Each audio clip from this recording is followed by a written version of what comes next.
There may be a time and place for mindless activity, but not here, not now, not about this. In fact, the writer of Hebrews insists that we stop, we pay attention, and we think deeply about what it is that we believe. And so we're going to do that. As believers, we agree that Jesus Christ was sent by God into this world. He is heaven's apostle, fully authorized to announce and inaugurate the kingdom of God here on earth. And we agree that Jesus Christ was chosen by God from among men to serve as our high priest. And what I mean by that is he offered his life as the perfect sacrifice to take away men's sin.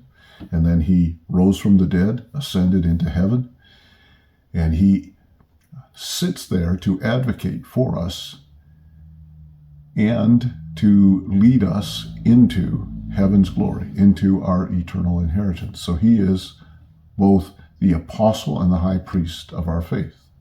Moses, too, was a kind of an apostle to Israel. He was sent by God with the authority to establish the household of Israel. He led them out of Egypt, through the wilderness to Mount Sinai, facilitated making a covenant with God, and then led them towards the promised land. His brother Aaron served as high priest.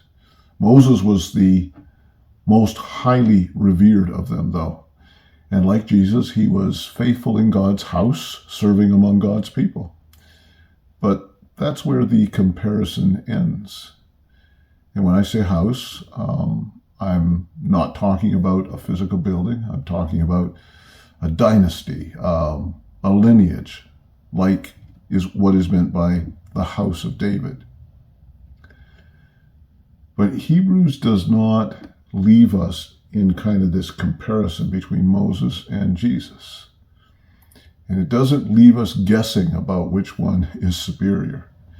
You see, Moses was just a part of God's house, but Jesus is the builder of that house. It's through him that we become a part of that household.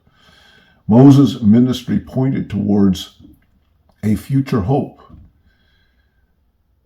that only Jesus Christ could fulfill.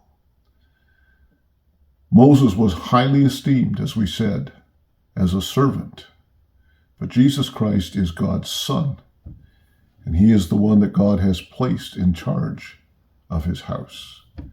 And it is his house, his kingdom, his dynasty that you and I have become a part of.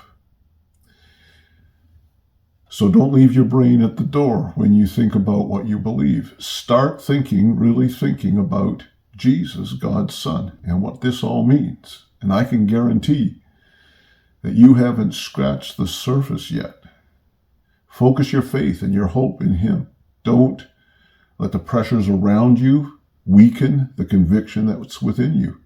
Don't let hostility against you silence the testimony that's coming from you.